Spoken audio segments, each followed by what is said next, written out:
You're listening to The Briefing, first broadcast on the 28th of June 2024 on Monocle Radio.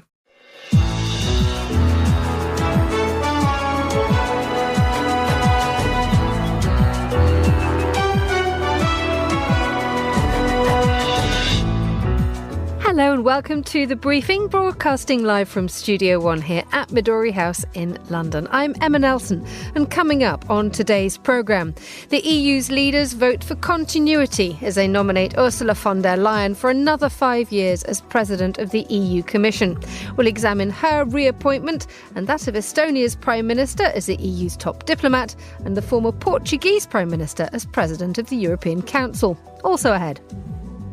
Let me just say, after watching tonight's debate, both of these men should be using performance-enhancing drugs. I'm sorry.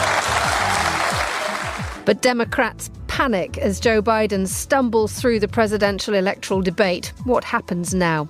We'll have the latest as Israeli forces launch fresh attacks on northern Gaza and some in-house news. We kind of had a bit of a housewarming with friends, colleagues, part of the team from London coming to just toast the opening and kind of Monocle's real entry into the Paris market, which is super exciting. We open our Paris bureau in the Marais, and Greenland Air launches its first flight to Canada. All that's coming up right here on The Briefing with me, Emma Nelson.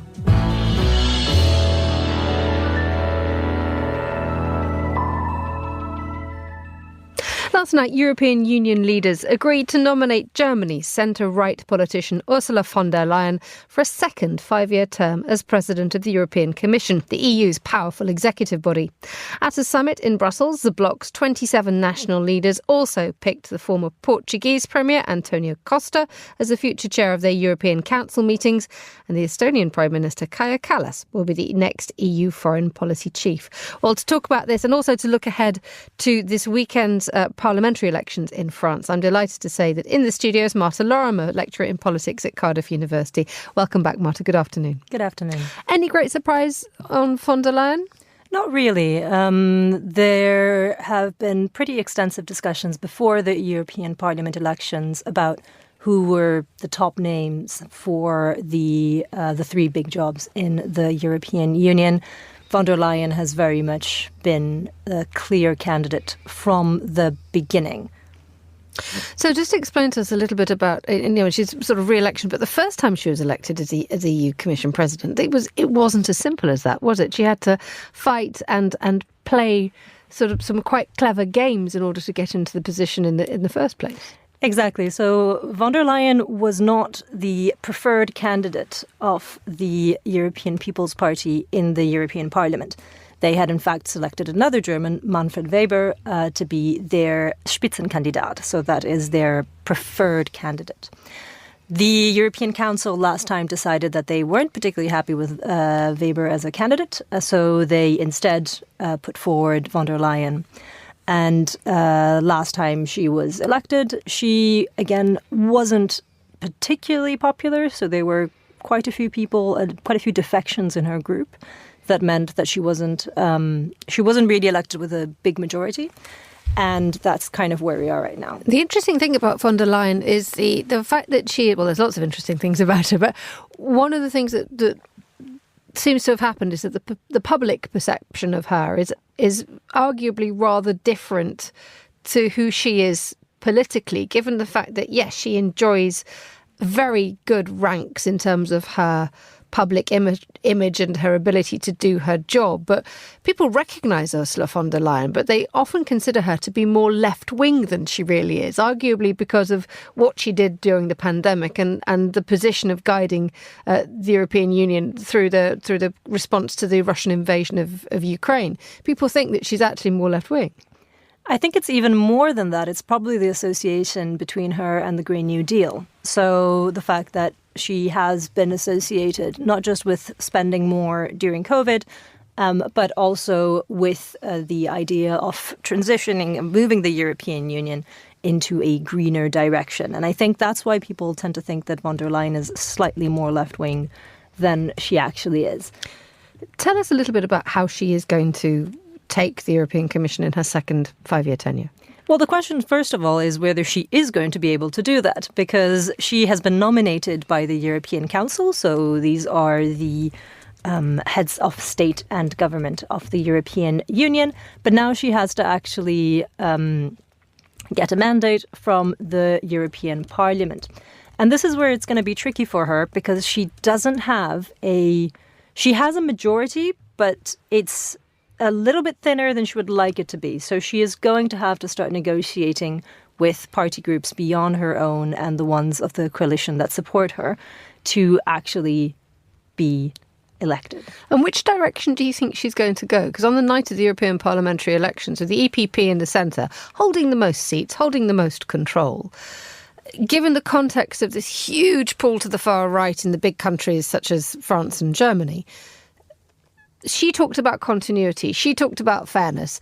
Everything indicated that she wanted to woo the left side of the hemicycle. But in actual fact, there are going to be some very practical decisions that she has to make, aren't there? Yes, the very practical decision is she going to try and get the Greens on board, or is she going to try and get the Conservative and Reformists on board?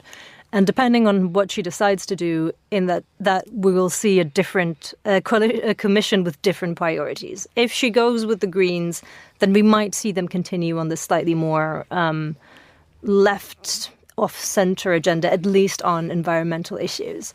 But she will also be able to work a lot more with the right-wing actors in the parliament. And in that case, if she does have some priorities that, for example, require an alternative majority, she has one. And that's a difficult decision to make, because it could be pushing Europe and Europe's countries much more towards the right, in accordance with what's happening in national politics. Exactly. And this is actually one of the reasons why this deal has been criticised by the Italian Prime Minister Giorgia Meloni, where she has said the European peoples have spoken, they want a more right-wing European Parliament, and yet what we are getting is the exact same grand coalition that we have gotten in the past. Tell us a little bit more about the appointment of the former Portuguese Premier Antonio Costa as the future chair of the European Council. Tell us about him and what he will do in the role. Well, again, we were going to have to find out if he can actually get that role in the end, because, of course, as you probably know, his party is being investigated for a corruption scandal.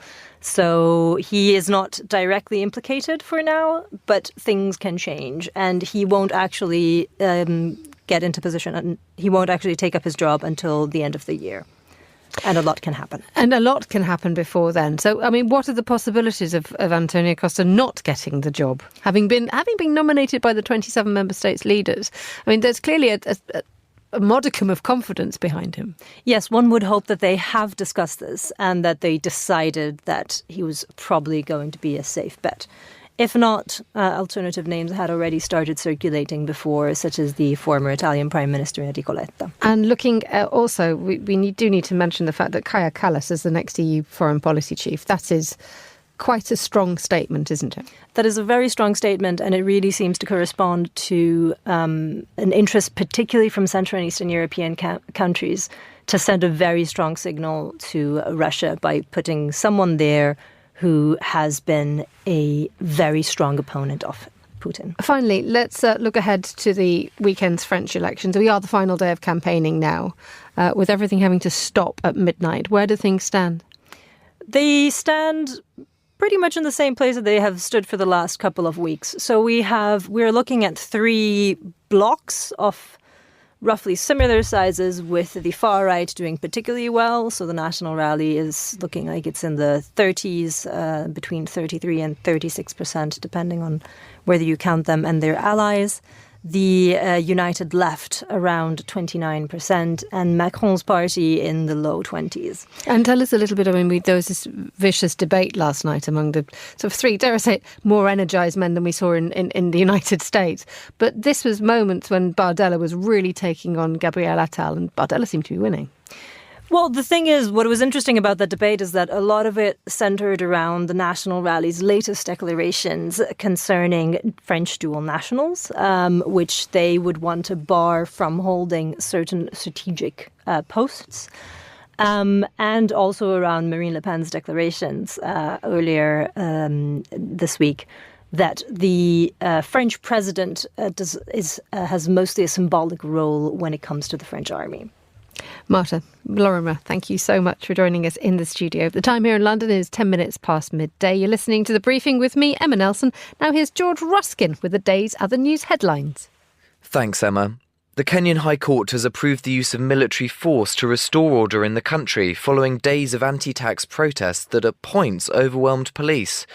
More than 20 people have been killed in the nationwide demonstrations that are largely led by young people opposed to government plans to increase taxes. Iranians head to the polls today to elect a new president after the helicopter crash that killed former President Ebrahim Raisi earlier this year.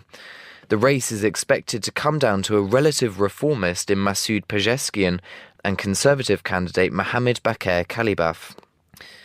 Georgia's path to EU membership has come to a standstill after the country's authorities passed a controversial Russia-style foreign agent law. European leaders say the law represents backsliding on steps Georgia took to become an EU candidate country in December, after being given a list of steps it needs to take to proceed. In Ireland, a trade union committee is expected to meet today to decide whether to give the green light to a further work stoppage by Aer Lingus pilots.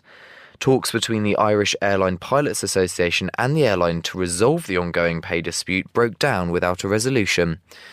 Those are the day's headlines. Back to you, Emma. Thank you very much indeed, George. Now, Democrats in the United States are reportedly panicking after last night's performance by Joe Biden in the presidential debate. Biden stumbled and seemed to struggle. Trump, on the other hand, took control, for a while at least. Well, we heard the reaction from Jon Stewart at the top of the show, suggesting that both men needed some performance-enhancing drugs to get some sort of clarity out of them. Here is one of the few substantive exchanges from the debate itself on foreign policy. As far as Israel and Hamas, Israel's the one that wants to go. He said the only one that wants to keep going is Hamas. Actually, Israel is the one, and you should let him go and let him finish the job. He doesn't want to do it. He's become like a Palestinian, but they don't like him because he's a very bad Palestinian. He's a weak one. President Biden, you have a minute. I've never heard so much foolishness. This is a guy who wants to get out of NATO. You're going to stay in NATO? He's going to pull out of NATO. The idea that we have, our strength lies in our alliances as well. It may be a big ocean, but we're ever able to avoid a war in Europe, a major war in Europe? What happens if, in fact, you have Putin continue to go into NATO? Well, to explore what happens next, I'm joined by Natasha Lindstedt, who's Professor of Government at the University of Essex. Good afternoon, Natasha. Good afternoon. Now, just listening to that, there was a certain good amount of sense being made by both men. But the fact that we're even discussing this, I mean, how much worse was this expected to be? This was pretty bad, at least from the Democrat side. They are panicked, and they should be. The debate performance was really all about Joe Biden. It was a test for him to see if he's physically and mentally fit for the job. I mean, Trump's performances are always pretty similar. Last night was better than normal because he wasn't so obnoxious and unhinged. I think actually the mic button helped him. And he had listened to advice to be a little bit more measured, a little bit more presidential sounding. But this was really all about Biden. And he needed to be quick on his feet. He needed to be commanding. He did a really good job in a State of the Union address many, many weeks ago, as he appeared to be energetic. But last night, as you mentioned, I mean, he seemed very tired. His voice was very raspy. He was stumbling over his words at times, mixing them up, saying that we beat Medicare when he meant really big pharma. He failed to capitalize on questions that were really easy for him about abortion, and he then meandered to talk about immigration. Maybe he had too many facts to remember, and he didn't get to really just focus on himself, which is, sort of his plain speaking way of appealing to voters. The split screen didn't help because Biden looked more pale and exhausted, and he didn't even use his entire time to speak. He was very slow to get out of his words. So that's what everybody is talking about. Republicans, of course, are thrilled about Trump's performance, even though he constantly lied and didn't directly answer questions most of the time. But the whole thing was about whether or not Biden was too old. and he did not do well last night. One commentator online today has said that this is a smash the emergency glass moment for the Democrats. Discussions being made today, perhaps for the first time, that Biden really should not be running for president and should step aside and allow someone else to represent the Democrats. Right. I mean, and given the state of democracy in the U.S. and how much is at stake with this election, probably one of the most critical elections in U.S. history, the Democrats are really scrambling. They're in disarray. Do we put up another candidate at a very late stage? And there's not a lot of options. So normally the option would be to just go with your vice presidential candidate. But Kamala Harris's approval rating is lower than Biden's. There's some governors in Illinois, Michigan, Colorado, and Pennsylvania that won their 2022 gubernatorial races by double digits, but they're not household names. Senator Bernie Sanders is really forceful. He's great at debating, but he's a year older than Biden. Then you have California Governor Gavin Newsom. His approval rating is only 52%, and he's from California. So who's it going to be? Is it going to be a third-party candidate? They don't have ideological alignment with the massive base of the Democratic Party. They could go with a unity candidate that would be running with alongside maybe a Republican moderate like Chris Christie or Mitt Romney or Liz Cheney. But I mean, this is really very, very unlikely to happen. So I think Democrats are in a real quandary here. They have until September for the next debate, but it's going to be in August 19th around there that you're going to have the convention, and they have to decide whether or not they want to stick with Biden. That's a domestic issue. From the international point of view, there are two issues, aren't there? The first is the fact that looking at Biden, it looks more likely, if you are looking inwards, that Trump is a stronger certainty to take the presidency. But second, when you look at Joe Biden at the moment and the fact that the United States is so central to any kind of major global policy, especially when it comes to the likes of Ukraine, I mean, how trusted a partner is he now? How trusted a partner is Biden? Well, Biden has shown that in spite of his age, he hasn't made any decision that was bad because of his age. Any decisions that he made, if you like them or not, he's surrounded by experts and people who have a lot of experience. And that is a really big contrast with Trump, who goes with his gut, who doesn't surround himself with expertise, but by those that are loyal or family members. You never know what he's going to do. And a minute's notice, he could drop out of the World Health Organization or, renege the Paris Climate Accord, or most importantly, what he's going to do with NATO. I mean, I know there's a clause that says that the U.S. can't leave NATO, but he could just reduce the funding for it and really send signals to Putin to just do whatever you want to with European countries or NATO countries that don't pay up. And that's essentially what he said. So this poses not just a huge threat to American democracy if Trump wins, but a huge threat to security. Natasha Lindstedt, thank you so much. You're listening to The Briefing on Monocle Radio.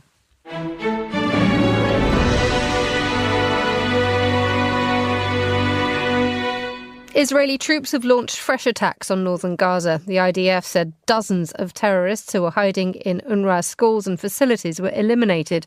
Well, joining us now from Jerusalem is Julie Norman, Associate Professor of Politics and International Relations at UCL in London and Senior Associate Fellow on the Middle East at the Royal United Services Institute. Good afternoon, Julie. Good afternoon. So just bring us up to date on these strikes and the latest moves by the IDF. Sure. So, despite what we've heard recently that the operation in Gaza is going to be winding down, it really doesn't seem that way on the ground. We've seen offensives increasing in both the north part of the Gaza Strip in Gaza City in a neighborhood called Shajaya, and then also in the south today in Rafah with increasing incursions as well. So we hear from the IDF that these are targeted against what they see as resurgent Hamas cells and trying to oust and eliminate those. But as it's been throughout this conflict, civilians still caught in the middle of the fighting in both locations also. Tell us a little bit about what the mood is like in Jerusalem in terms of the wider support of the offensive. I mean, we've seen protests today of ultra-Orthodox Jews blocking the highway because of this new Israeli mandatory military service ruling. I mean, this is a huge story where you are, isn't it? It absolutely is. Yes, there's obviously been a lot on the minds of people here with the new ruling, which is very divisive. Obviously, the ongoing offensive in Gaza and talks, of course, of a potential second front emerging even in more force with Lebanon on the northern border. So a lot of tensions, I would say, right now. Yesterday, there were a lot of protests against Netanyahu calling for a resolution to release the hostages and to wind down the war. But I would say at the same time, people also want to see the threat of Hamas eliminated. They want the threat of Hezbollah eliminated, even though they're unsatisfied with Netanyahu and his handling of things to date. And where does the balance of the narrative lie with that at the moment? Because, I mean, you mentioned the protests that have taken place, but also the Associated Press this morning was saying that this enlisting for military service, this compulsory enlisting for military service for ultra-Orthodox Jewish men, could actually, and I'm quoting here, lead to the collapse of Netanyahu's government. Is that a serious possibility? It is, in a way, simply because it's an issue that actually divides the right-wing flank itself. There are some in the right wing that are very pro the military operations. They see a need for having more soldiers available, so to speak. Whereas others on the right come from more the religious conservative side, and they don't want the ultra-Orthodox to be drafted and part of the military. So if the right itself splits, I think that's where we'll see a bit more danger for Netanyahu, because right now the right has been pretty solid in their support for him. Finally, let's talk about the international view of what's going on where you are. We have a trio of rights groups taking the Dutch government to court on Friday, saying that a ban on supplying F-35 fighter jet parts to Israel is not being respected in practice. I mean, how much is there a sense in Jerusalem of what the rest of the world is thinking and the actions that it is taking in terms of supporting Israel?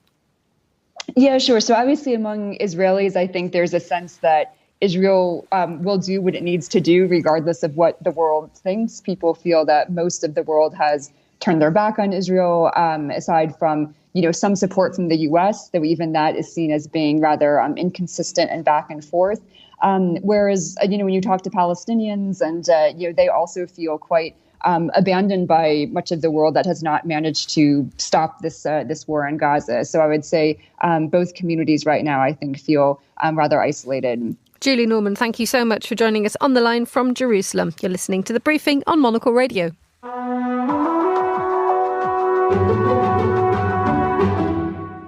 Now, last night in Paris, Monocle opened its own office in a French capital that's positively buzzing with election, Olympic and fashion fever this summer. Monocle's Chris Chermak spoke earlier with Monocle's fashion director Natalie Theodosi about the office in the Marais and the soft opening last night. So the Paris office is up and running, and I think it's incredible how quickly the team managed to turn it around. I was there last week when it was still pretty much an empty space, and last night, within a few days, it's completely transformed. We have desks, we have photography up on the walls. It's a proper kind of setup now, and we kind of had a bit of a housewarming with friends, colleagues, part of the team from London coming to just toast the opening and kind of Monocle's real entry into the Paris market, which is super exciting. And tell us what you're expecting from that. Why? I mean, obviously, Paris is having a moment right now with Olympics, elections, fashion weeks, everything. But tell us in that context about the office and kind of what we're expecting from Monocle being there right now. I think right now is a very exciting time. Like you said, the Olympics are coming up. The last 2 weeks, there were thousands of people in town from all around the world, the US, Asia, all across Europe to attend the fashion weeks, both the men's weeks, haute couture, where private clients also fly in, and all around the Marais, where our office is, have hundreds of showrooms from brands from all around the world coming in to sell their collections, to meet buyers. So it's a real hub. A lot of business takes place here. And actually, a lot of this companies have chosen to forgo going to other markets and other trade fairs, whether that's in Denmark or in Italy, and to really focus all their resources and their budgets on Paris. So a real moment. A lot, of course, going on with the elections. All eyes are on Paris, but we also see that they take a longer term view and see this as a really important market to continue to cover and to expand our coverage, hence why we want a permanent base here. Well, Natalie, you wrote about this in the Monocle Minute today as a little opinion. The fact that fashion houses are kind of leaning into this moment despite the uncertainty of the elections and the kind of atmosphere that is creating, that we are also talking about on this show, they're kind of leaning into the soft power role that they have, aren't they? Absolutely. And I think there's always a bit of hesitation on how to lean in and how to continue to keep the show going while also being respectful and recognizing the challenges that the world is facing. And I think that's a conversation that fashion houses have really been having ever since the COVID-19 pandemic of how do you continue presenting new collections and luxury at a time when there is tension politically, economically.